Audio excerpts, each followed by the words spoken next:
Wall Street encadena su tercera semana consecutiva al alza. El S&P 500 se encuentra ahora mismo a menos de un 1% de máximos históricos. Todo ello ante una semana importantísima.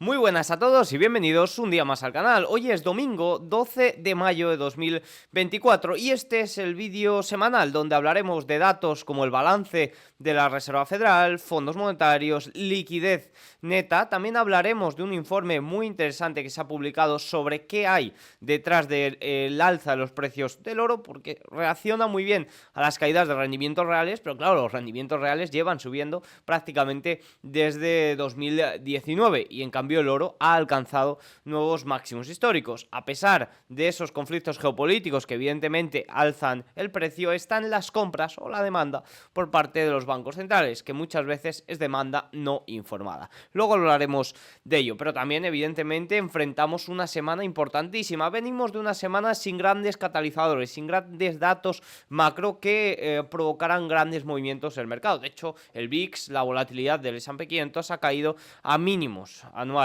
Entonces, vamos a ver qué tenemos para esta semana. Inflación, ventas minoristas, una gran cantidad de datos que pueden hacer de catalizador para ese sesgo alcista que lleva ya unas semanas instaurado en el mercado. Así que nada, dicho esto, vamos con el vídeo.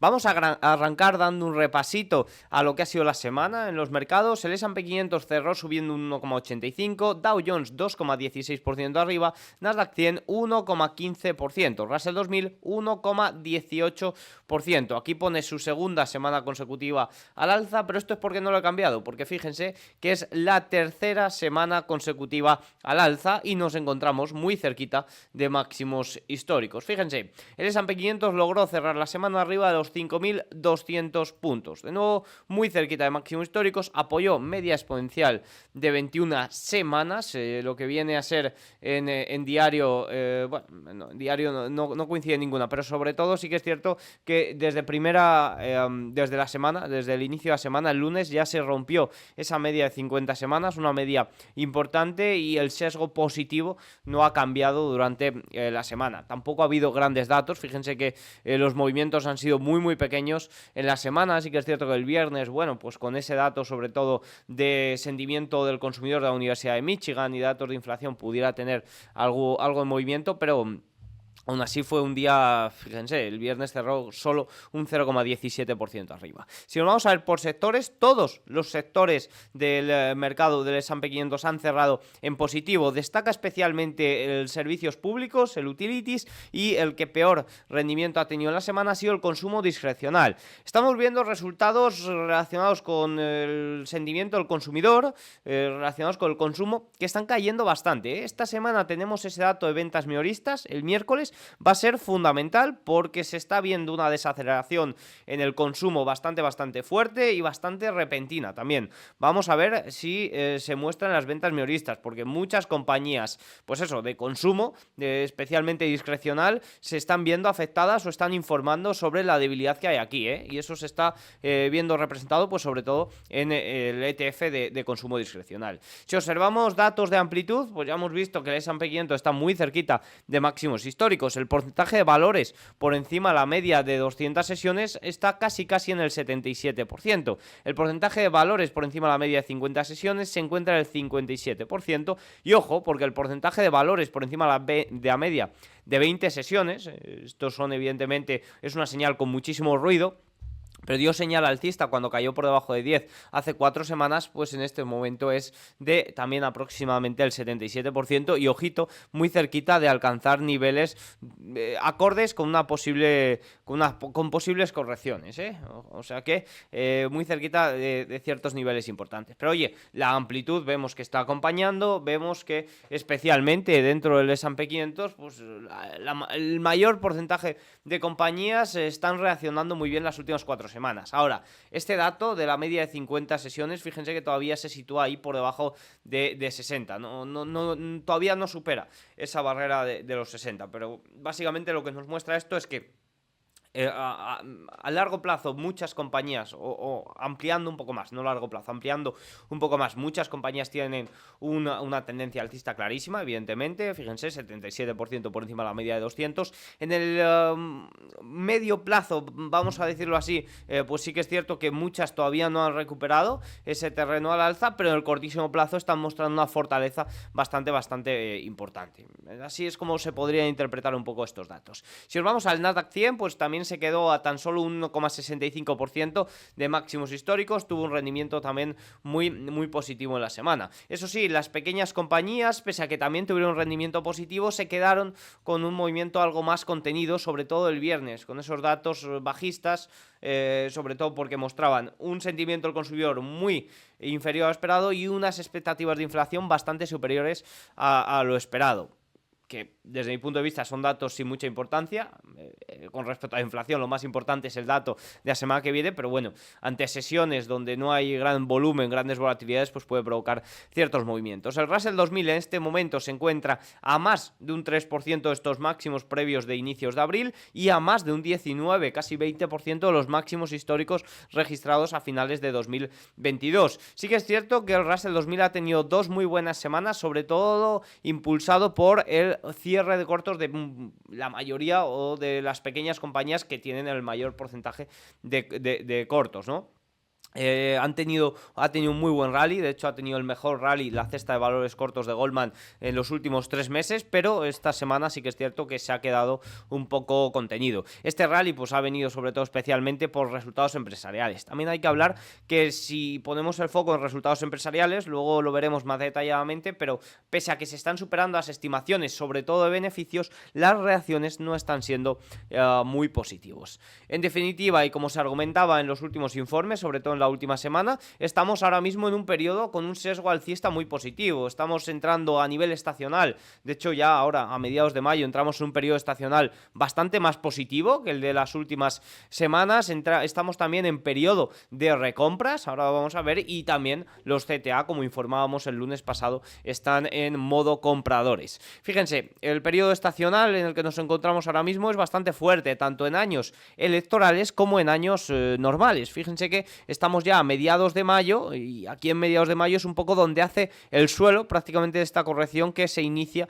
pues en abril, ¿no? Por tanto entramos en terreno, sobre todo en años electorales, un poco más positivo. En años no electorales, fíjense que también, sobre todo estas correcciones de abril pues vienen un poco derivadas por ese pago de impuestos, porque la liquidez neta del mercado pues es un poquito inferior, pero entramos en un periodo con un sesgo bastante positivo. En cuanto a recompras, bueno, pues creo que la ventana de recompras está abierta hasta junio, hasta el 14 de junio, creo. No lo sé exacto, esa cifra no la sé exacto. La he dicho en anteriores vídeos, pero no la recuerdo. Pero fíjense cómo se espera que este año 2024 en cuanto a recompras sea muy fuerte. De hecho, el único año superior en cuanto a recompras se espera que sea el año 2022. Fíjense cómo por el momento va pues muy cerquita de ese nivel máximo de 2022 y casi a la par que 2023, solo un 5% abajo. Y luego tenemos pues los CTA que fíjense que Goldman aquí nos decía el lunes: estimamos que compraron 9.000 millones de dólares de renta variable mundial la semana pasada, lo que eleva el posicionamiento a 119.000 millones, y estiman que la semana pasada, es decir, esto fue la semana anterior y la semana pasada se estimaba que entraran 15.000 millones de dólares también. Por tanto, un sesgo muy positivo, tanto por el lado de la estacionalidad, como por el lado de las recompras, como por el lado de los CTA, como vemos aquí. Luego también, pues evidentemente que este alza también y este movimiento falta de estímulos, podríamos decir, pues ha hecho que el VIX, después de que llegara a situarse por encima de los 20, sobre todo con ese miedo ante el ataque o al conflicto Israel-Irán, pues fíjense que en estos momentos está por debajo de 12,6 y fíjense aquí, es el menor cierre desde prácticamente diciembre, es el menor cierre anual. Dicho esto, vamos a observar la renta fija, porque también está teniendo una capital importancia y también está entrando en un periodo bastante positivo, tanto a nivel estacional, que de eso sí que no tengo el gráfico, se me ha pasado ponerle, pero también a nivel de compradores CTA. Fíjense, la demanda de acciones por parte de los CTA, que son los fondos buscadores de tendencias, para la posible demanda de bonos por parte de los CTA, CTA es masiva. Bueno, esto es un extracto que no está muy bien, pero aquí nos dice Goldman: estimamos que los CTA les faltan actualmente bonos por un valor de 324.000 millones de dólares. Esto no es un menos, esto es un aproximado. Y ya hemos mencionado, de hecho en los dos últimos informes semanales, que los niveles cortos en bonos estaban en niveles récord, y eso puede producir que, por ejemplo, si hay un catalizador el miércoles o el miércoles, con datos de inflación inferiores a lo esperado, pues pueda provocar un movimiento a la alza en los bonos, un movimiento a la baja en los rendimientos bastante fuerte, bastante volátil, debido a este posible cierre de cortos masivo que se dé. Este cierre de cortos ya llevan muchos analistas informándolo las últimas 2 semanas. Primero, que si salía un QRA inferior a esperado, finalmente salió superior a esperado. Un Powell Dovish, finalmente fue un Powell Dovish, y hemos tenido pues un movimiento al alza en los bonos en la última semana, un sesgo positivo también por aquí, pero ni mucho menos este movimiento fuerte. Este movimiento fuerte debería de tener un catalizador detrás, como puede ser los datos de inflación de esta semana. Los rendimientos tuvieron una semana neutra, ya hemos dicho. Los rendimientos a 10 años cerraron aproximadamente el 4,5%. Sí que es cierto que estaban yendo a la baja, pero con el dato del viernes de expectativas de inflación de la Universidad de Michigan tuvieron un ligero repunte. El viernes también repuntó el rendimiento a 2 años especialmente, y se situó en el 4,87%, muy lejos todavía de ese nivel del 5%, pero con ligeros repuntes. Evidentemente, si repuntó más el rendimiento a 2 años que el de 10 años, pues vimos como la curva de tipos 2-10 años se invirtió la semana pasada, todavía se mantiene en niveles invertidos. Y el TLT, que son los bonos del Tesoro americano a 20 años, la media del ETF a 20 años, pues en este momento se observa que pese al ligero aumento, vamos a verlo aquí en TradingView mejor, pese al ligero aumento de esta semana, bueno, pues el viernes se vino un poquito abajo, se encuentra más o menos el nivel de 90, por encima de media exponencial de 21 sesiones y demás. En el cortísimo plazo, bueno, pues el TLT, en caso de que salga un dato de inflación la semana que viene esta semana inferior a lo esperado, el miércoles, pues sobre todo es cuando puede tener, como ya he dicho, ese movimiento al alza. Si miramos un poco más a medio plazo, bueno, pues habría que tener cuidado sobre todo con los bonos, con el tramo largo del Tesoro americano, porque el tramo corto sí que es cierto que reacciona mucho más a decisiones de tipos de interés y demás, pero el tramo largo pues entra también otros factores en juego. Si os vamos a ver las divisas, bueno, pues el dólar cerró la semana sin grandes cambios, lo que aprovechó el oro para ir al alza. Ahora hablaremos más en detalle de la situación del oro, pero fíjense cómo el dólar apenas tuvo cambios en la semana, pues un poco como los rendimientos, y el oro sí que es cierto que saltó.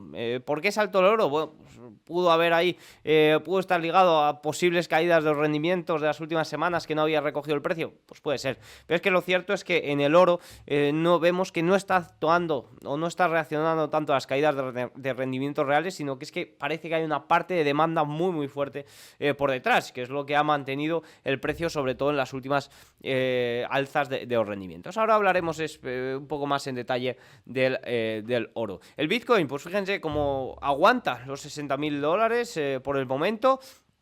Y parece, o al menos en semanal, sí que es cierto que tiene un patrón como un poco a la espera de catalizadores que vayan al alza. El dato de inflación, si es inferior al esperado, pues puede ser también un catalizador importante. De momento sigue aguantando ese nivel de 60.000 puntos. El West Texas, bueno, pues el West Texas cayó el viernes, fíjense que corrigió por debajo de $78, cerró una nueva semana a la baja, y fíjense que ya son bueno, aquí tuvo una subida, pero prácticamente desde abril, desde que alcanzó esos máximos ahí en abril, ha tenido una caída bastante considerable. Evidentemente esto también es un punto a favor de ese riesgo, ese miedo de inflación. También es un punto a favor de la recesión, ¿no? Pero desaceleración económica. Pero si hablamos un poco del tema de inflación, que el tema energético, el tema de gasolina fue muy importante, sobre todo en los últimos datos que conocimos el 12, no sé si era el 12 o 10 de abril, el mes pasado, que sobre todo se argumentaban por esa parte del shelter y por esa parte energética, pues sería o se podría esperar datos inferiores para los que conoceremos esta semana, ¿no?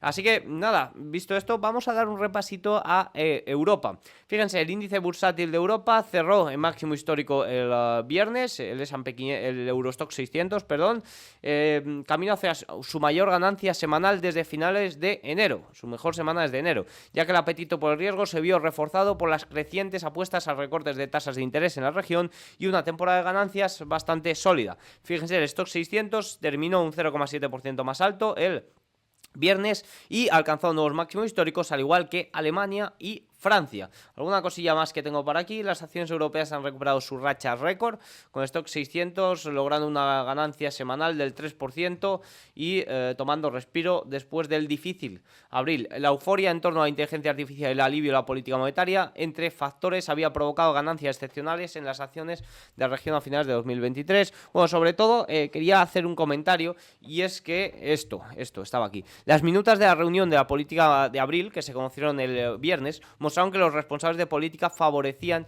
iniciar el ciclo de alivio de la política monetaria en junio, al tiempo que mantendría la confianza en que la inflación volvería a caer al 2% el próximo año. Ya he hablado durante esta semana mucho de lo que parece que va a hacer el Banco Central Europeo. Luis de Guindos también recientemente ha hablado de que no pueden seguir una política distinta a la Reserva Federal. Al final, todo se negocia en dólares, la inflación en la eurozona no está ni mucho menos controlada. De hecho, el sábado que viene publicaré un vídeo de cómo y cuándo baja los tipos de interés, o acostumbra a bajar los tipos de interés, tanto la Reserva Federal y el Banco Central Europeo. El mandato del Banco Central Europeo es exclusivamente la estabilidad de los precios y no está estabilizada la inflación. Pueden bajar los tipos de interés, y el principal argumento yo creo que sería porque se arrepienten de esa última subida que hubo.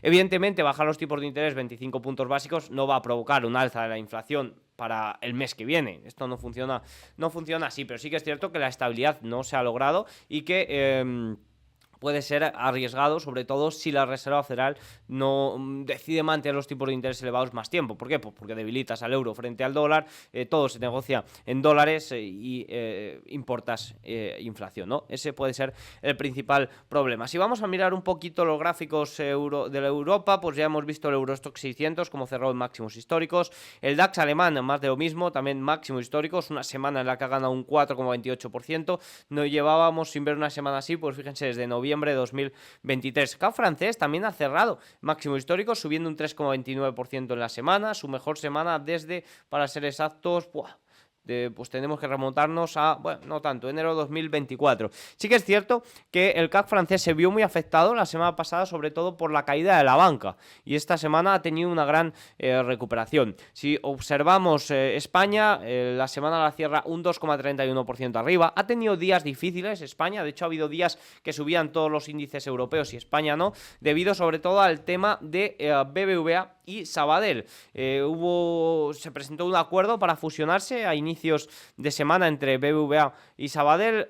Se negó por parte de Sabadell y luego se anunció una OPA hostil, o el intento de una OPA hostil de BBVA a Sabadell. Eso hizo que BBVA cayera un 6% aproximadamente, creo que fue el jueves. Sabadell subía un 3%. Finalmente el viernes se recuperó un poco. Fíjense, entre las acciones de BBVA y Sabadell subieron un 1,3 y un 0,5 el viernes, mientras los inversores evaluaban los acontecimientos en torno a la primera oferta hostil de adquisición bancaria en España desde la década de 1980. Bueno, básicamente una OPA hostil es cuando propones comprar una compañía, pero no de una forma amistosa, sino que lo propones y que lo decidan los accionistas. Eso puede provocar ciertos conflictos dentro de los accionistas, y ahora el papel está pues en los accionistas, en si la mayoría da el sí o se queda el no, porque cuando se hace de forma amistosa, pues había algunos miembros de Sabadell, de la directiva de Sabadell, que irían a la directiva del BBVA o del banco que sale concentrado, y pues se hace un poco de forma amistosa, ¿no?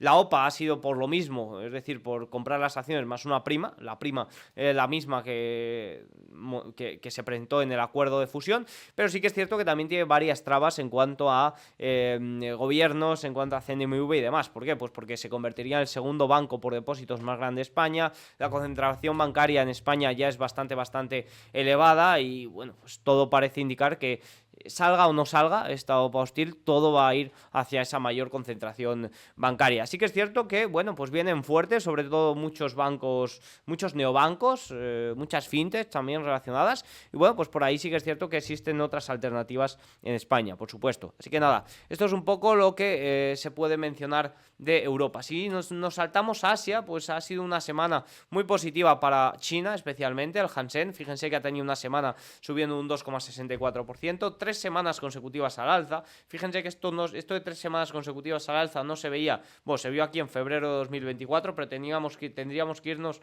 bueno, aquí hay algún rebote, sí, pero sobre todo así, de tanta fortaleza, pues tendríamos que irnos a finales del año 2022. En cuanto a flujos, bueno, pues ya he mencionado la semana pasada que los flujos parecen ser continuados, los flujos de entrada en China. Puede que quizás se deba también a salidas de Japón, no podemos traquearlo, no podemos saber exactamente si las salidas de Japón van a China, pero bueno, puede que sea por ahí. Y sí que es cierto que si ampliamos un poco más, bueno, pues este rebote de China no nos dice tampoco mucho, sí que nos puede advertir de una pequeña sobrecompra, eso sí que es cierto, y que deberíamos de ver consolidaciones, deberíamos de ver aceptaciones y que los flujos se mantengan positivos. Para esta semana, sobre todo, presentan resultados bastantes compañías chinas, por tanto, habría que estar atento por ahí, sobre todo las tecnológicas, para ver lo que puede pasar en el Hansen. Pero de momento un rebote muy fuerte, sí que es cierto que es un rebote, evidentemente, que se está dando ahora mismo unos niveles quizás de sobrecompra algo exagerados, pero es que los rebotes son así. Yo no trato de sumarme en estos rebotes, sino sí que quiero ver consolidaciones, fortaleza, que se mantengan los flujos entrando y habrá tiempo de sumarse a una futura tendencia alcista si es que se produce en China. Fíjense, el Nikkei japonés ligeramente abajo en la semana, pero sí que es cierto que sin grandes cambios. Evidentemente todo lo que mueve Japón hay una tensión que pende de un hilo, de ver qué hace el Banco de Japón, de ver esas intervenciones del yen y de ver un poco cómo puede evolucionar todo. En cuanto a Nifty Indio, una semana abajo 1,87%. Dicho esto, vamos con los eventos más importantes de la semana y algunos comentarios, algunos análisis sobre ello. Vamos a hablar de los datos de inflación de la propia China, que acabamos de hablar de ella. Fíjense, la tasa de inflación anual subió al 0,3% en abril, frente a las estimaciones de mercado, y el dato de marzo del 0,1%, es decir, superó las estimaciones. Tercer mes consecutivo de inflación al consumo en un contexto de recuperación de la demanda interna a pesar de la frágil reactivación económica. ¿Por qué nos dice tercer mes de inflación? Bueno, pues porque anteriormente hubo 4 datos de deflación interanual en China. La inflación no alimentaria se aceleró, 0,9 frente a 0,7, con un nuevo aumento en los precios del vestido, de la ropa, la vivienda, la sanidad y la educación. El coste del transporte también subió un 0,1% tras caer un 1,3% el mes anterior, ya que algunos gobiernos locales han subido recientemente los precios de los servicios públicos como el gas natural y las tarifas de tren. Por el lado de los alimentos, los precios siguieron bajando, marcando el 10º mes consecutivo de descenso, 2,7 frente a 2,7 del mes anterior. Los precios al consumo subyacente, reducidos a los precios de alimentación, o sea, es que excluyen los precios de alimentación, de alimentos frescos y energía, aumentaron un 0,7% interanual en abril frente a la subida del 0,6% en marzo. Vale, aquí tendría que estar el dato de... no, vale, este es el dato... Sí, este es el dato de inflación al uso. Aquí tenemos la tasa intermensual. Fíjense, mensualmente el IPC aumentó un 0,1%, lo que supone un cambio de tendencia respecto a la caída del 1% en marzo, que fue la más pronunciada de los últimos 3 años. Aún así, interanualmente se logró mantener signo positivo. Los precios de la producción, sí que es cierto que por el lado del consumo se ha recuperado esa inflación, ya no se está deflación interanual, pero por el lado de la producción se mantiene la deflación. Fíjense, bajaron un 2,5% interanual en abril frente a las previsiones del mercado de una caída del 2,3%, es decir, mayor deflación de la esperada, y tras la cifra de marzo de un descenso del 2,8%.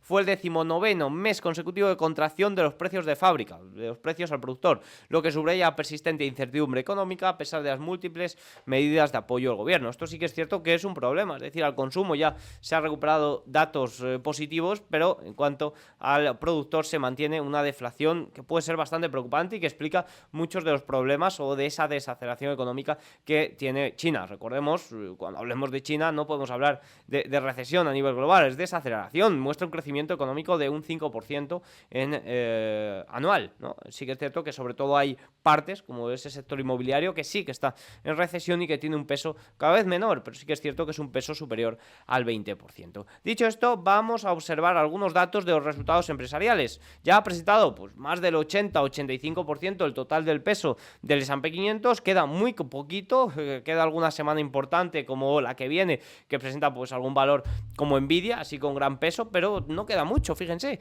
S&P 500 ha anunciado un crecimiento interanual de los ingresos del 4,1% para el primer trimestre de 2024. Esto se sitúa por encima de las estimaciones de 3,5%. Ojito a esto, porque el 59% de las empresas del S&P 500 que han presentado han superado las estimaciones de ingresos en el primer trimestre. Esto está muy por debajo de la media de 5 años, del 69%, y de la media de 10 años, del 64%.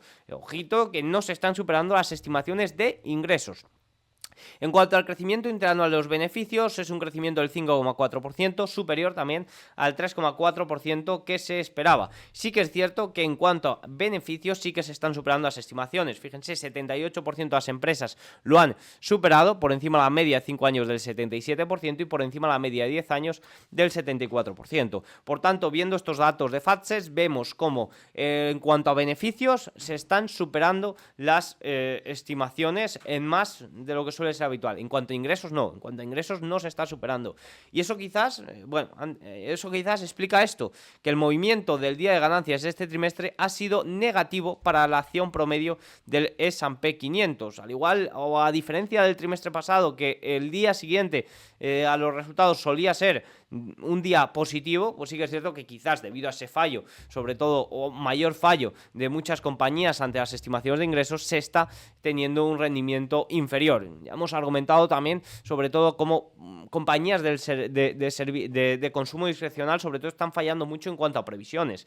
En cuanto a compañías de segunda línea, que tuvimos mucho dato la semana pasada, muchas relacionadas evidentemente con este consumo discrecional, pues tipo Shopify, tipo Uber, este tipo de compañías, pues sí que es cierto que también hubo ligeros fallos ahí que hicieron o que provocaron caídas en las cotizaciones. Y bueno, pues viendo esto, vemos cómo queda el forward pair del S&P 500, que fíjense que se sitúa en 19,9, por encima de la media de 5 años de 19,1 y por encima de la media de 10 años de 17,8.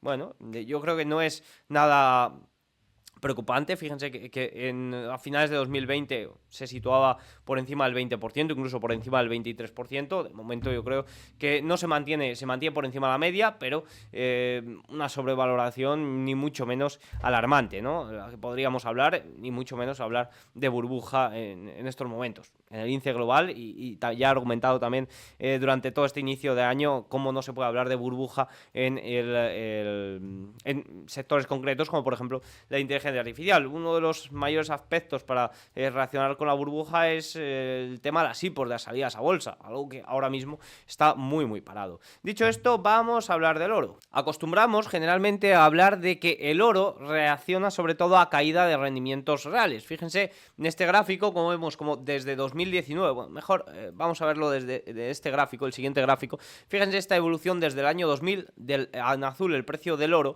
y en rojo el precio de los rendimientos. Generalmente una caída de rendimiento iba asociado a un alza de los precios del oro. Fíjense aquí como cuando subían los rendimientos veíamos caídas un poco más pronunciadas en el oro. Pero sí que es cierto que desde finales de 2019, sobre todo 2020, que vimos ahí ese alza en los rendimientos, el oro no ha corregido tanto, sino que más bien se ha mantenido. Incluso durante el año 2024, si vemos un poco más en zoom, aquí a partir de esta línea, vemos como pese al aumento de rendimientos, el oro también se ha disparado. Evidentemente aquí pues quizás también entra todo el tema de la guerra o de los conflictos geopolíticos entre Israel e Irán, la tensión, y que pues el oro es una forma de protegerse. Fíjense aquí como por ejemplo en 2022 se vio este último alza derivado especialmente de la guerra Rusia-Ucrania, ¿no? Entonces, la situación es un poco, oye, ¿qué pasa con el oro, no? Que reacciona a la caída de rendimientos reales, pero es que los rendimientos reales últimamente se han disparado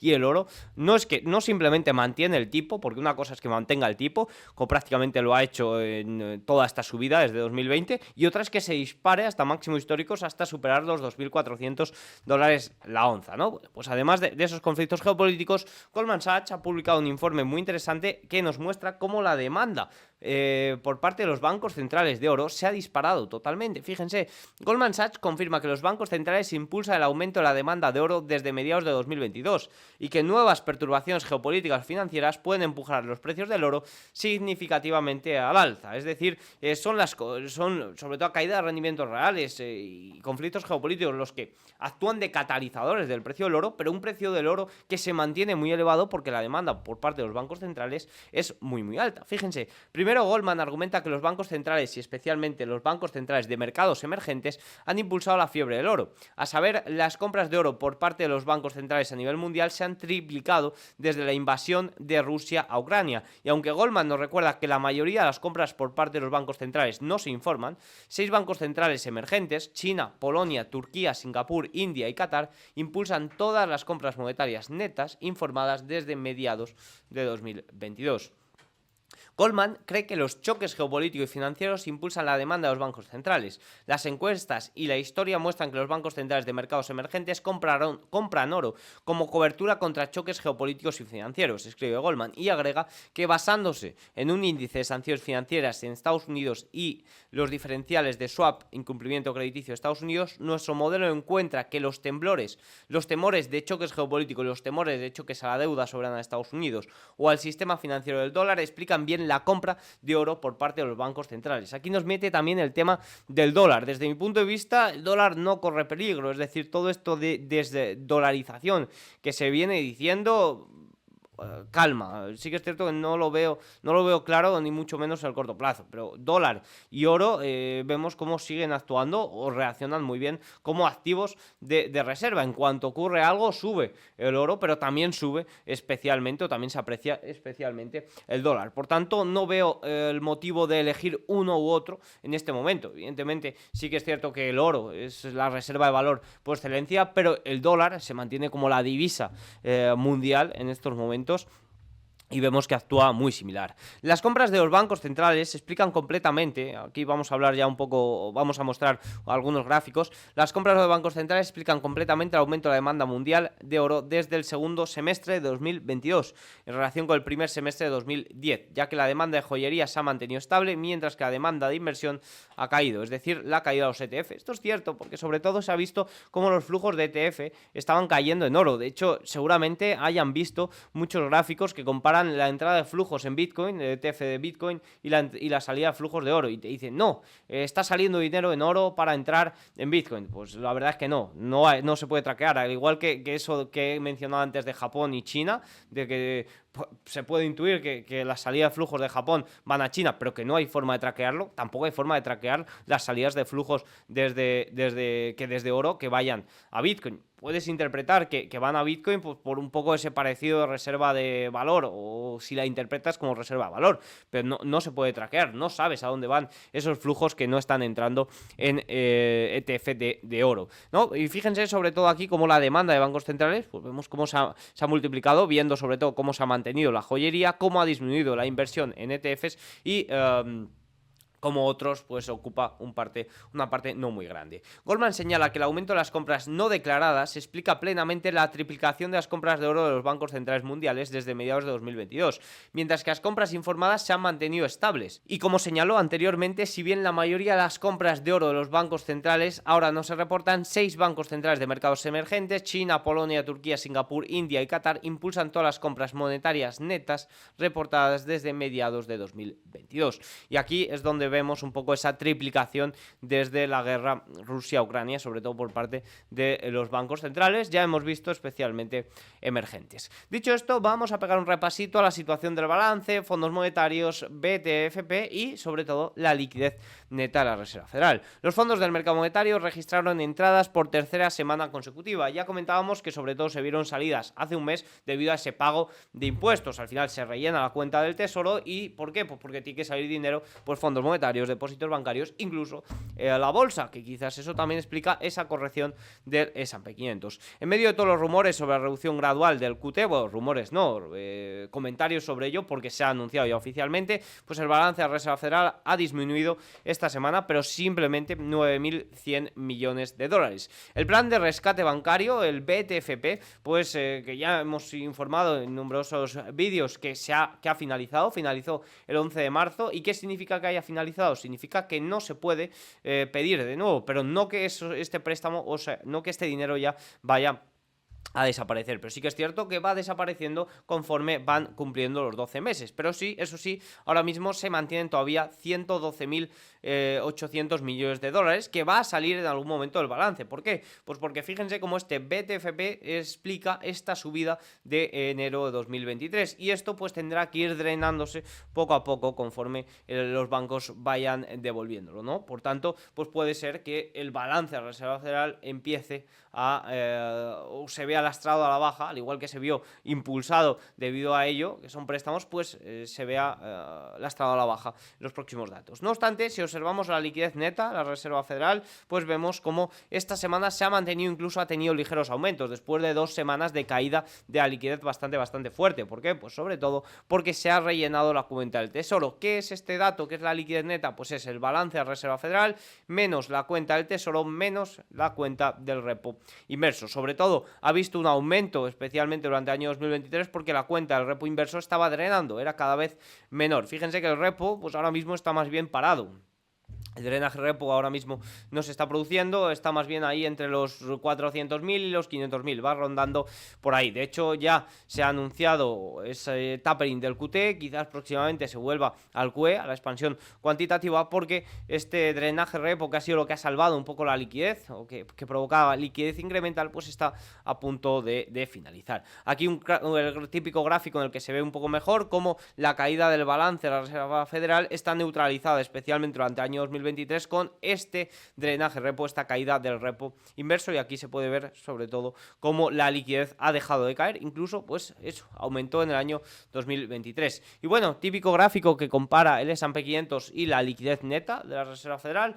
Observe la liquidez, es la liquidez en estos momentos uno de los grandes catalizadores del mercado, pero sí que es cierto que se ha desacoplado y que el S&P 500, fíjense que sobre todo a inicios de 2024 no está siguiendo mucho esta situación un poco compleja de la liquidez. Sí que es cierto que evidentemente cuando la liquidez lastra, cuando la liquidez tira abajo podemos ver semanas, incluso como hemos visto aquí, como esta corrección de 3 semanas a la baja, porque sobre todo la liquidez es restrictiva. Pero en términos generales vemos como el sesgo es positivo en el S&P 500, pese a que la liquidez no está acompañando en estos momentos. Quizás aquí también entra la sensación de que va a volver la liquidez en cuanto haya realmente problemas. De hecho, el tapering del QT pues ya se ha anunciado, el Tesoro también ha anunciado recompras, es decir, a nivel de liquidez, a nivel de mercado, pues se ha salvado una papeleta importante las últimas semanas, y quizás eso también es a lo que está reaccionando el mercado, que al final descuenta expectativas. Dicho esto, vamos a hacer un comentario sobre lo que tenemos para esta semana, porque ojito,